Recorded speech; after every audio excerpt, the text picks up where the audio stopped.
Entre talent naturel, travail acharné, prédestination, prière, quelle est la chose la plus importante pour le succès? Nous allons voir dans cette session que les choses sont plus complexes que certains gourous aiment à nous faire croire. Et pour y arriver, nous allons plonger nos regards dans une conversation mythique qui a eu entre Jésus, deux de ses apôtres et leur mère, et le reste des 10 apôtres. Je vous assure, cette conversation est pleine de trésors et va nous aider à savoir ce sur quoi nous focaliser, ce que nous devons prendre en compte si nous voulons accomplir une vie de succès. Donc, prends ton bloc-notes et prends ton bic parce que ça va faire toute la différence. Prends ton stylo. Déjà, d'entrée de jeu, je veux vous dire pourquoi c'est important pour nous d'étudier des personnes comme Jésus ou comme d'autres personnes qui ont réussi dans d'autres domaines. Et pour ça, laissez-moi vous lire une déclaration de Isaac Newton. Isaac Newton est l'une des figures mythiques de la mécanique classique et de la science physique moderne qui a influencé beaucoup de ce qui se fait aujourd'hui en physique avec ses lois, par exemple, sur le mouvement. Et c'est quelqu'un qui a dit ceci: If I have seen further, it is by standing on the shoulders of giants. If I have seen further, it is by standing on the shoulders of giants. Qu'est-ce qu'il dit dans cette déclaration? C'est que si j'ai pu voir loin, ça veut dire si j'ai pu découvrir des grandes lois, si j'ai pu réaliser de grandes choses, c'est parce que je me tenais sur l'épaule des géants. Est-ce que ça veut dire qu'Isaac Newton se tenait physiquement sur l'épaule des géants? Non. Mais qu'est-ce qu'il veut dire? C'est que ce qu'il a pu réaliser, c'est parce qu'il s'est appuyé sur le travail des devanciers. Ceux qui ont réalisé dans ce domaine dans lequel il était, celui de la physique, la mathématique, la philosophie. Il s'est appuyé sur le travail de ceux qui l'ont devancé et qui ont réalisé des choses puissantes avant lui. Et c'est pour ça qu'il a pu aller plus loin. Et cette déclaration est pleine d'enseignements parce que ça nous aide à savoir que l'un des meilleurs moyens pour pouvoir réaliser de grandes choses, c'est d'étudier ceux qui ont réussi, les meilleurs, ceux qui ont réalisé de grandes choses dans le domaine dans lequel nous voulons exceller. Et c'est pour ça que étudier un personnage comme Jésus-Christ est d'une importance capitale. Pourquoi? Parce que déjà, à son époque, il a révolutionné tout ce qui se passait en Israël en termes de religion. Il a fait des choses extraordinaires, il a opéré des miracles extraordinaires, il a guéri des personnes, il a fait des choses qu'on ne voyait jamais. Et bien plus que cela, le mouvement qu'il a initié, qu'on a appelé l'Église, est un mouvement qui aujourd'hui a près de 2025 ans et continue d'affecter le monde. Et aujourd'hui, les chrétiens sont en plus grand nombre que les autres religions. Donc Jésus est un personnage qu'il faut forcément étudier. Il a des choses à nous dire lorsqu'il s'agit du succès. Et c'est pour ça qu'une conversation comme celle-ci qu'il a eue est très importante pour nous pour savoir ce qu'est le succès ou quels sont les éléments qui constituent le véritable succès. Et la conversation, je vais la tirer du passage de Matthieu, le chapitre 20. Je vais lire du verset 20 jusqu'au verset 28. Et je lis dans la version 8 secondes. Pour ceux qui sont habitués des versions bibliques. Il est écrit: Alors la mère des fils de Zébédée s'approcha de Jésus avec ses fils et se prosterna pour lui faire une demande. Il lui dit: Que veux-tu? Ordonne, lui dit-elle, que mes 2 fils que voici soient assis dans ton royaume, l'un à ta droite et l'autre à ta gauche. Jésus répondit: Vous ne savez pas ce que vous demandez. Pouvez-vous boire la coupe que je dois boire? Nous le pouvons, dirent-ils. Et il leur répondit: Il est vrai que vous pouvez boire ma coupe. Mais pour ce qui est d'être assis à ma droite et à ma gauche, cela ne dépend pas de moi et ne sera donné qu'à ceux à qui mon Père l'a réservé. Les 10, ayant entendu cela, furent indignés contre les 2 frères. Jésus les appela et dit: Vous savez que les chefs des nations les tyrannisent et que les grands les asservissent. Il n'en sera pas du même au milieu de vous, Mais quiconque veut être grand parmi vous, qu'il soit votre serviteur, et quiconque veut être le premier parmi vous, qu'il soit votre esclave. C'est ainsi que le Fils de l'homme est venu, non pour être servi, mais pour servir et donner sa vie en rançon pour plusieurs.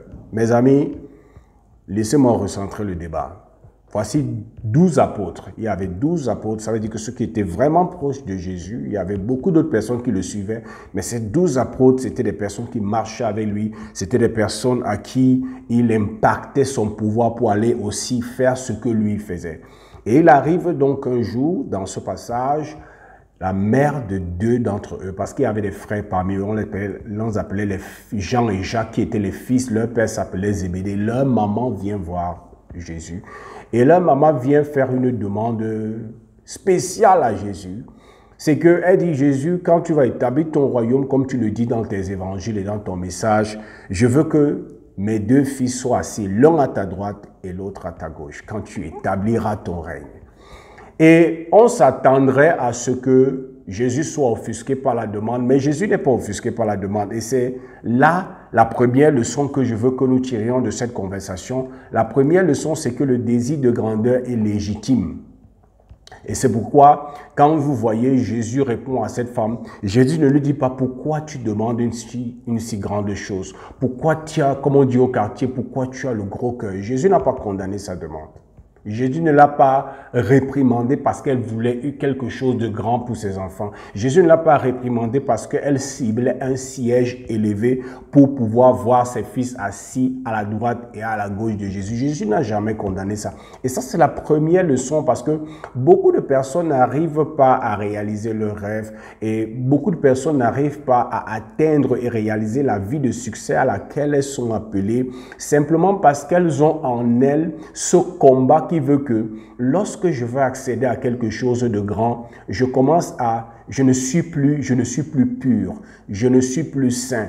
C'est comme si le désir de grandeur, c'est un mauvais désir. C'est comme si le désir de grandeur, c'est la peste. C'est pour ça que très souvent, dans certaines familles, lorsque les enfants viennent dire « Papa ou maman, j'aimerais être ceci quand je serai grand », beaucoup de parents font quoi? Ils les grondent. Ne dis pas ça. Tu as le gros cœur, tu as les longs yeux, tu es trop ambitieux. Non, le cœur de l'enfant est un cœur rêveur. C'est un cœur qui voit les possibilités. C'est un cœur qui voit qu'il est possible de pouvoir tout réaliser. Et très souvent, notre entourage a réussi consciemment ou inconsciemment à tuer ce rêve, ce désir de grandeur, cette aspiration à être grand dans un domaine particulier. Ce qui fait que lorsque nous arrivons à devenir des personnes matures, nous avons ce rêveur en nous qui a été étouffé depuis notre enfance et nous avons la peine à rêver parce qu'on nous a fait comprendre que rêver grand, c'est mauvais. Rêver grand, ce n'est pas sain. Rêver grand, c'est diabolique et c'est égoïste. Mais laissez-moi vous dire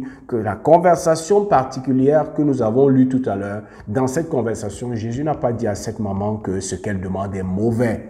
Il lui a plutôt posé d'autres questions pour savoir si ses fils, qui sont les frères Zébédée, remplissent les conditions pour accéder à ce niveau de grandeur. Elle voulait de grandes choses pour ses enfants. Elle voulait qu'ils soient assis sur des sièges élevés.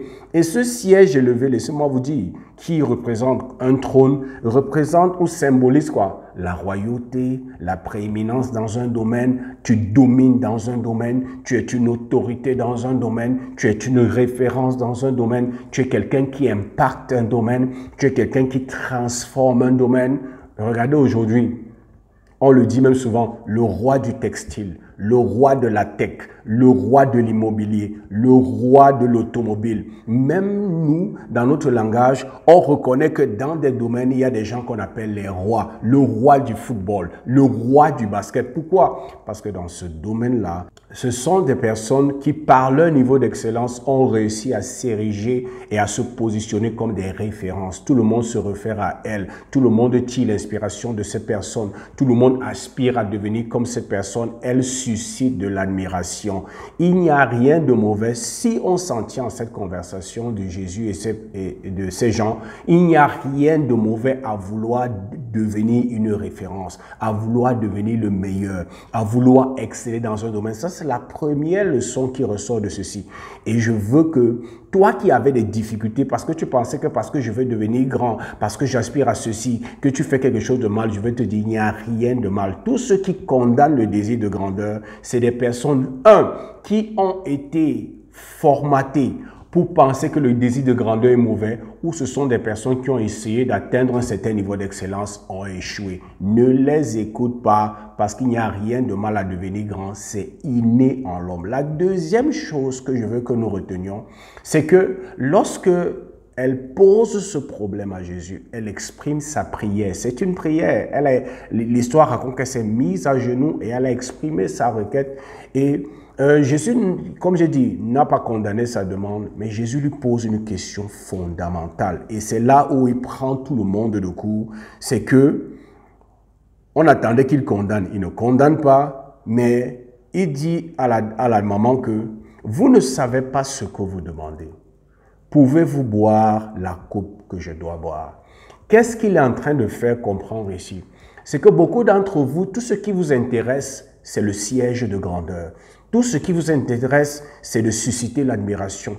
Tout ce qui vous intéresse, c'est de devenir le prochain Lionel Messi, le prochain Michael Jordan, le prochain Steph Curry, le prochain Elon Musk, le prochain Dangote ou le prochain je ne sais pas quoi, la prochaine Mère Teresa. Mais vous ne vous posez pas la bonne question. Qu'est-ce qu'il veut leur faire comprendre ici? Le plus important n'est pas forcément ce que vous désirez. Le plus important, c'est la coupe qu'il faut boire. Et beaucoup de personnes ne comprennent pas souvent ce que c'est que la coupe à boire. C'est un langage qu'on utilisait dans l'Antiquité pour parler de quoi? Du prix à payer. Il voulait dire que ce n'est pas simplement le fait de vouloir devenir grand dans un domaine, mais il faut savoir que pour tout niveau de grandeur auquel tu aspires, il y a une coupe du prix à payer, de sacrifice, de dédication que tu vas devoir boire. C'est pour ça qu'on a l'habitude de dire quoi? Beaucoup de gens veulent aller au ciel, ils ne veulent pas mourir. Les gens veulent devenir meilleurs joueurs, ils ne veulent pas payer le prix. Les gens veulent réaliser des grandes choses, mais ils ne veulent pas se sacrifier. Jésus, ici, dans cette conversation, fait sortir un point important, c'est qu'il y a un prix à payer pour tout siège de grandeur. Il y a un prix à payer pour tout rêve. Rien n'est gratuit. Rien ne te tombera sur un plateau d'or ou un plateau d'argent. Si tu veux devenir une personne de référence comme les Isaac Newton, comme les Jésus-Christ dans un domaine particulier, il faut que non seulement tu puisses savoir qu'il n'y a rien de mal à vouloir devenir grand, mais bien plus que tu saches qu'il y a un prix que tu vas devoir payer. Ces grands que vous voyez payent le prix. Ils payent le prix. Je l'ai dit dans une de nos précédentes vidéos, beaucoup de personnes veulent devenir Steph Curry. Beaucoup de personnes aimeraient avoir le record de Steph Curry, qui est le plus grand tireur à 3 points de l'histoire du basket. Mais personne ne sait que Steph Curry a une discipline dans laquelle il fait 500 tirs à 3 tirs par jour. 500 tirs par jour. Environ 3500 par semaine. Environ 14 000 par mois. Environ plus de 160 000 tirs par an. Et les statistiques, ceux qui l'ont étudié depuis qu'il joue au basket jusqu'à aujourd'hui, disent que Steph Curry, à l'heure actuelle, a déjà fait plus de 2 520 000 tirs. Comment quelqu'un qui pratique 500 tirs à 3 points par jour, tu veux penser l'égaler? Tu ne peux pas l'égaler. Parce que ces grands que nous voyons, qui excellent dans des domaines particuliers, ont compris qu'il ne suffit pas simplement de rêver. Il faut savoir qu'il y a un prix à payer et il faut être prêt à payer le prix. Kobe Bryant, tout le monde sait que c'était un malade du travail. C'était un forcené, c'était quelqu'un qui passait le temps dans la salle de gym. Il y a un moment de sa carrière, il s'entraînait 3 fois par jour. C'est pour ça qu'il était arrivé à pouvoir produire 81 points d'un match. Au point où son dernier match, son match de revoir, il met 60 points du jamais vu. Mais pourquoi? Parce que ces personnes ont compris que ce n'est pas seulement le siège, mais c'est la coupe à boire. Et Jésus dit à cette dame, il ne s'agit pas simplement de vouloir t'asseoir sur ce siège, mais il faut savoir qu'il faut pouvoir payer le prix. Et j'ai mis ici que le prix à payer pour y accéder est amer. Parce que cette coupe à boire dont Jésus parle dans cette conversation, c'est quelque chose d'amer. Mais c'est quelque chose que lorsque nous buvons et que notre corps l'assimile comme nous assimilons les aliments lorsque nous digérons les aliments, cette coupe que nous buvons est transformée en énergie dans nos cellules. Vous savez que lorsque nous consommons, quand quelqu'un mange, la nourriture va dans le tube, dans le système digestif, le processus de la digestion est enclenché et après, qu'est-ce qui se passe? La nourriture, les aliments sont assimilés. Et le principe de l'assimilation, c'est le principe qui veut que le corps extrait des aliments qui ont été consommés tous les différents nutriments pour nourrir les cellules. Et lorsqu'il y a assimilation, il y a donc ces nutriments qui sont insérés au niveau des cellules et au niveau des cellules, c'est transformé en ce qu'on appelle l'énergie. Et ça nous donne l'énergie de pouvoir faire ce que nous avons à faire. Nous nous sentons en forme, nous nous sentons en santé, mais ça ne s'arrête pas là. Parce que l'énergie nous permet de produire la force. Et la force nous permet de changer les choses. Il y a cette loi de Newton, du mouvement, une de ces lois que j'aime beaucoup, qui dit que un corps qui est laissé au repos aura tendance à rester au repos jusqu'à ce qu'une force extérieure lui soit appliquée. Ou un corps qui est en mouvement aura tendance à rester en mouvement jusqu'à ce qu'une force extérieure lui contraint ou contraint cette chose à s'arrêter. Ça veut dire quoi selon les lois de Newton? Pour que les choses changent, il faut exercer une force. Pour que les choses bougent, pour que tu t'asseyes sur cette chaise, pour que tu deviennes grand, il faut que tu puisses changer les choses dans ta façon de faire, dans tes capacités, dans ta façon de penser, dans ta capacité à résoudre les problèmes, dans ta capacité à faire face aux difficultés. Il faut que tu puisses changer les choses. Et changer les choses, c'est quoi? C'est comme cette loi de Newton, c'est bouger un objet. Tu l'amènes de l'échec vers le succès, de la médiocrité à l'excellence. Et Newton dit que pour qu'il y ait ce mouvement, pour qu'il y ait ce changement, il faut qu'il y ait une force qui soit appliquée. Mais la chose, c'est quoi? C'est que pour appliquer cette force, il faut avoir de l'énergie. Et donc, quand Jésus dit que, est-ce que vous pouvez boire la coupe que je vais boire? Et ce n'est pas pour rien qu'il prend l'analogie d'une coupe qu'on boit. Parce que lorsque je bois, je digère, j'assimile ce que j'ai bu, c'est transformé en nutriments. Ces nutriments dans mes cellules deviennent de l'énergie. Et cette énergie me donne le pouvoir de faire quoi? D'exercer la force dans ce que je fais pour bouger les choses, pour changer les choses. Et donc, il ne s'agit pas simplement de devoir, je vais être un grand acteur, je vais être le prochain Elon Musk, je vais être un grand basketteur, c'est bien.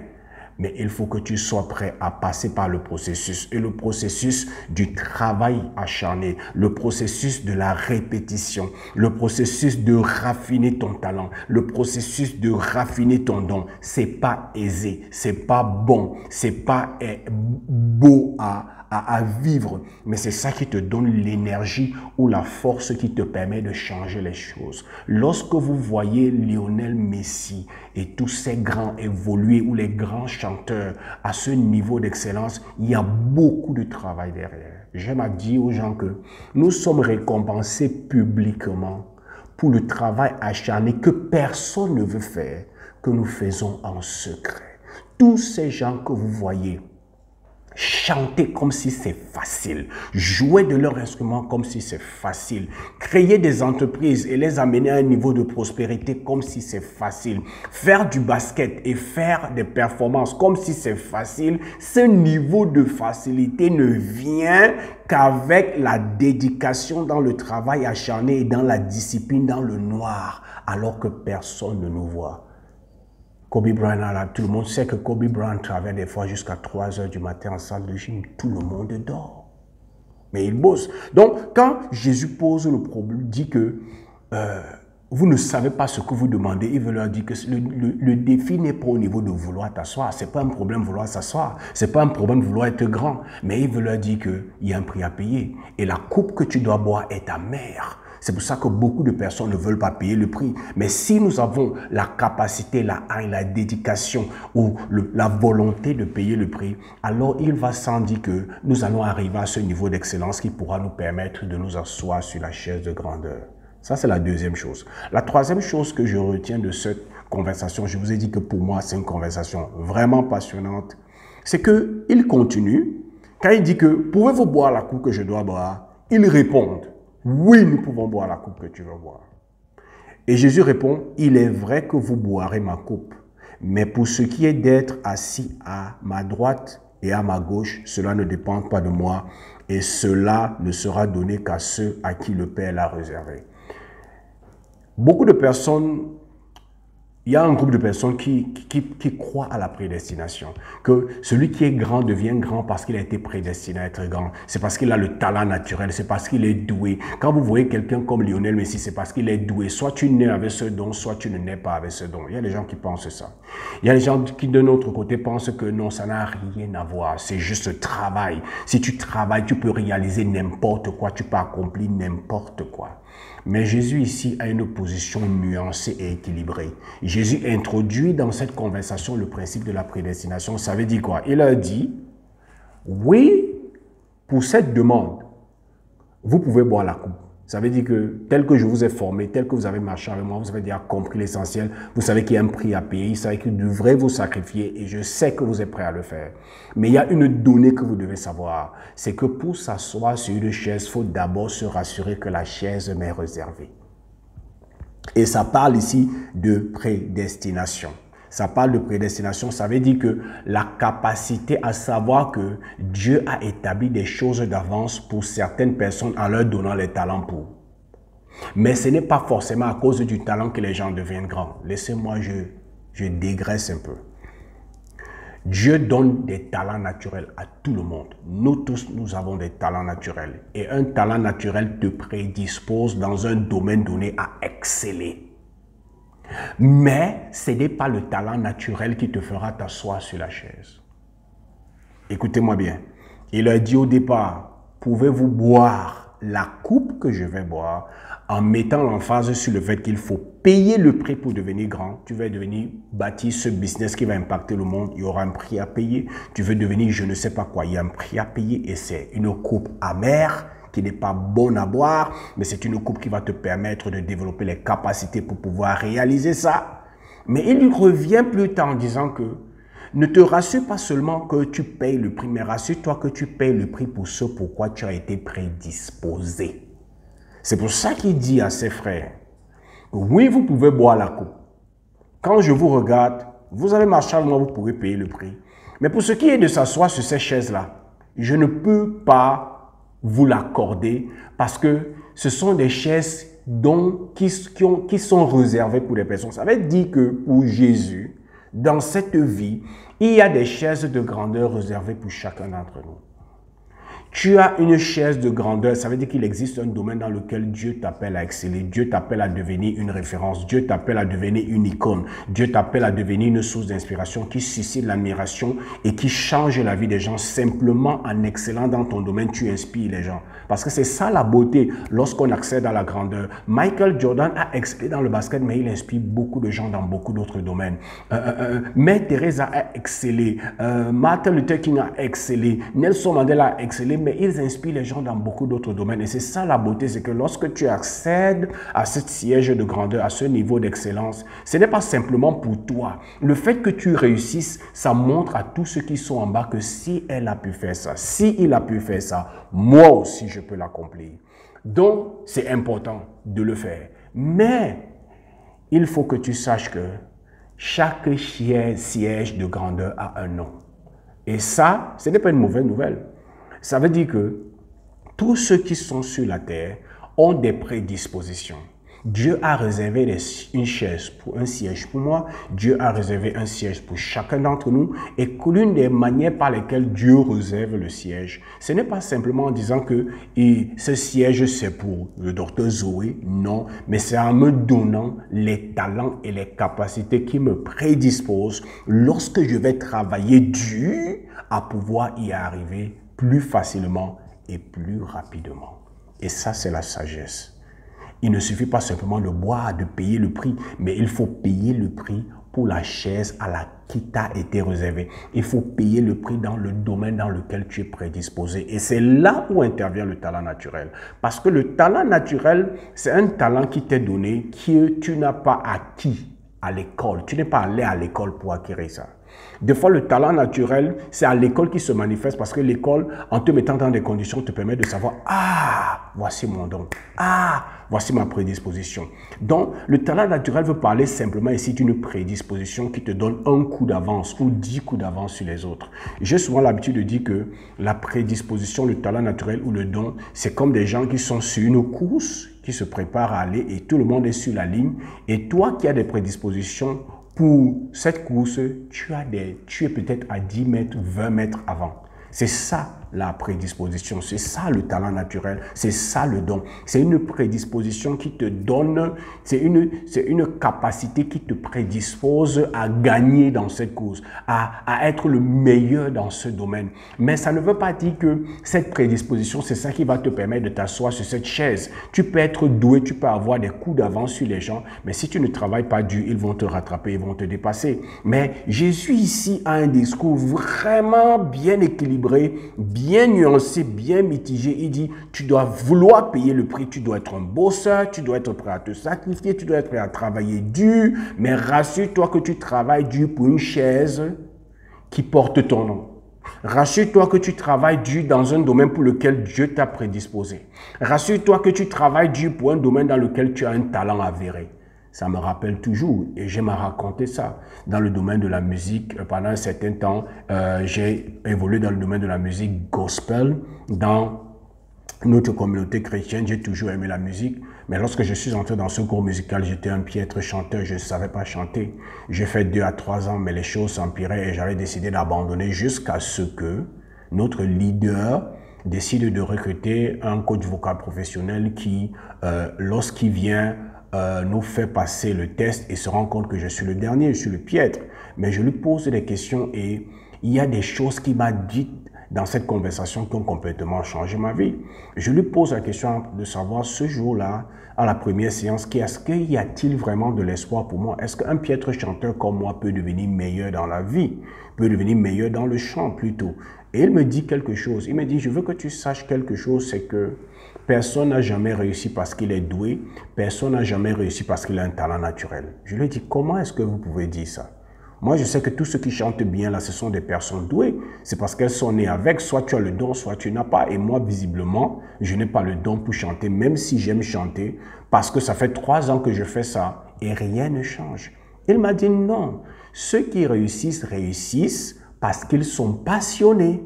Et je lui dis, où est la différence? Il dit que la passion, contrairement à ce que les gens pensent, n'est pas déterminée par ce que tu aimes, mais par ce que tu aimes et pour lequel tu es prêt à payer le prix, pour lequel tu es prêt à te sacrifier. Et il me dit que toutes les fois que tu vois quelqu'un qui a réussi excellemment dans un domaine, c'est quelqu'un de passionné, ça veut dire que c'est quelqu'un qui passe des jours et des nuits à travailler pendant que les autres se divertissent et pendant que les autres dorment. Et c'est ceux-là qui réussissent. Il dit l'avantage du don, parce qu'après je lui ai demandé, mais quel est donc l'avantage du talent naturel? Quel est donc l'avantage du don? Il me dit que non, l'avantage du don et du talent naturel ou d'une prédisposition quelconque, c'est que ça t'aide à savoir au départ dans quel domaine t'investir. Parce qu'il est plus sage de s'investir dans un domaine pour lequel on a des prédispositions que dans un domaine où on n'a pas de prédispositions. C'est mieux pour moi de faire une course dans laquelle j'ai des mètres d'avance sur les autres que de faire une course dans laquelle je suis sur la même ligne que les autres. Si je suis dans une course où j'ai la même ligne que les autres, il y a de fortes chances que je ne sois pas le premier. Mais si je suis dans une course dans laquelle j'ai des mètres d'avance sur tout le reste parce que je suis prédisposé, parce que je suis doué, parce que j'ai un talent naturel dans ce domaine, et qu'en plus de ça, je travaille dur, il va sans dire que je serai forcément le meilleur. Parce que j'ai des coups d'avance sur vous, je suis prédisposé dans ce domaine à pas mon talent plus que vous, et je bosse encore plus dur que vous. Il va sans dire que je serai le meilleur. Donc c'est pour ça que Jésus, dans cette conversation, leur fait savoir qu'il faut savoir qu'il y a une coupe à boire, il y a un prix à payer, mais il faut aussi savoir qu'il ne faut pas payer le prix pour quelque chose dans lequel tu n'es pas prédisposé parce que c'est pas sage. Je ne sais pas si vous me comprenez ce jour. J'essaie de le dire de plusieurs manières parce que je veux me faire comprendre. Pour toute la grandeur, j'essaie de revenir, la grandeur n'a rien de mauvais. Accès de vouloir devenir grand dans un domaine, il n'y a rien de plus légitime. Mais il faut savoir qu'il y a un prix à payer. Mais plus encore, la sagesse, c'est de payer le prix dans un domaine pour lequel il y a un siège qui est réservé et qui porte ton nom. Ça veut dire que dans un domaine dans lequel tu es prédisposé, que ce soit par ton histoire, que ce soit par ton expérience, que ce soit par ton cursus scolaire, que ce soit par ton talent naturel, mais tu as une prédisposition qui te donne des longueurs d'avance. Comme ça, lorsque tu vois que tu as des prédispositions et que tu y ajoutes le travail acharné, boum, ça c'est l'explosion. Personne ne va te suivre. Personne ne va te suivre. Et laissez-moi vous dire, je sais que vous allez peut-être tomber dans le même piège que moi. Des fois, la prédisposition, le talent naturel ou le don ne se manifeste que par la passion ou l'amour que tu as pour la chose. Et c'est ça que ce coach vocal m'avait dit.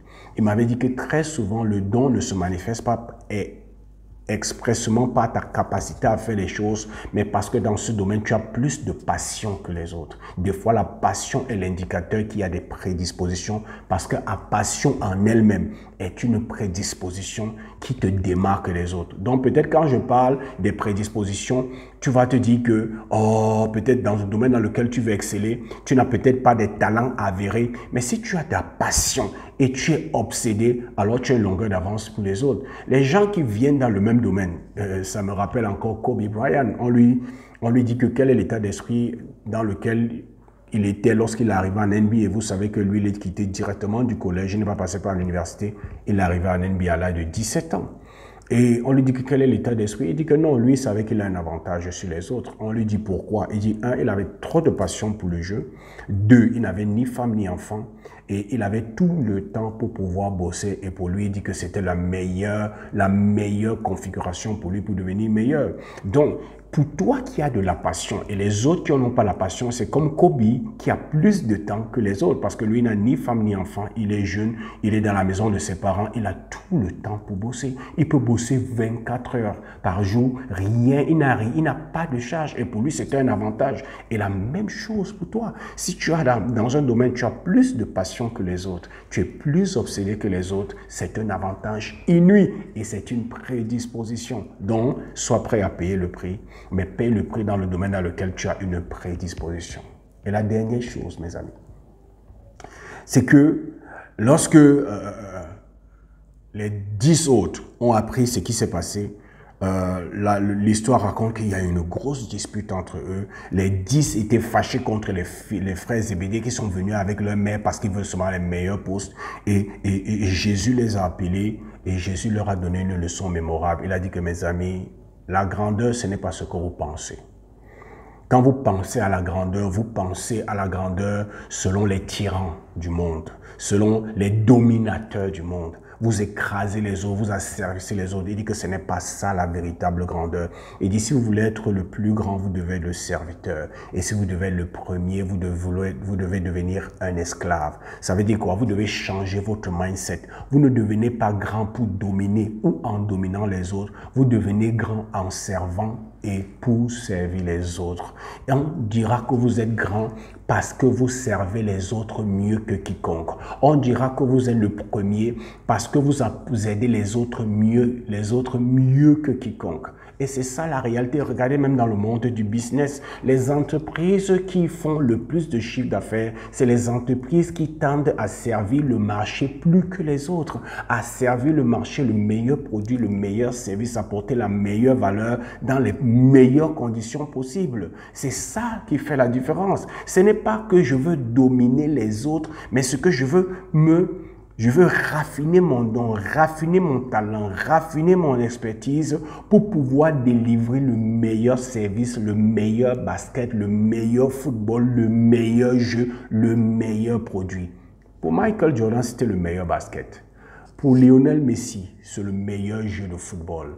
Pour les entrepreneurs, c'est le meilleur produit, le meilleur service, la meilleure qualité. C'est ça que Jésus voulait qu'ils aient à l'esprit.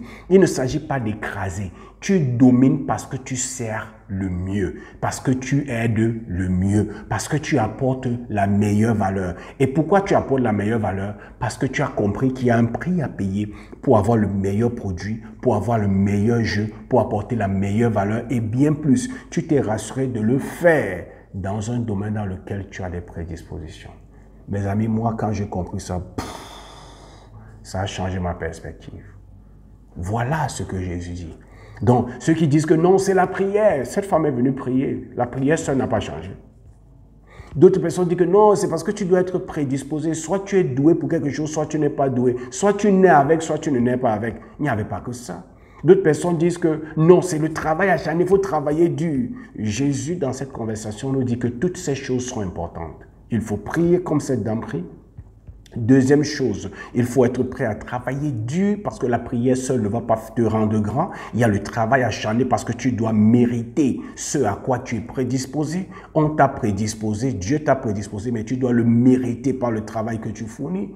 Mais encore, il faut te rassurer que tu payes le prix dans un domaine dans lequel tu as des prédispositions naturelles. Ça veut dire que tu as un avantage sur les autres. Et en dernier lieu, il faut te savoir que la grandeur à laquelle tu aspires, ce n'est pas pour écraser et dominer les autres. Ce n'est pas pour montrer aux autres que je suis le plus grand. Tu accèdes à cette grandeur d'abord en servant mieux que les autres et tu accèdes à cette grandeur pour servir mieux que les autres. Parce qu'il s'agit des autres. Apporter le meilleur produit, la meilleure valeur, le meilleur jeu, la meilleure performance, les meilleurs résultats. C'est ainsi que dans ton domaine, ceux que tu sers vont t'ériger au rang de grand, au rang d'icône, au rang de GOAT. J'espère que tu as obtenu assez de valeur de cette vidéo et j'espère que le message est passé parce que c'était ça mon intention. Si tu as aimé, n'oublie pas, like cette vidéo. Laisse-nous des commentaires, abonne-toi à notre page ou à notre chaîne et comme j'ai l'habitude de dire, c'était Zoé du Cameroun, je te souhaite le succès.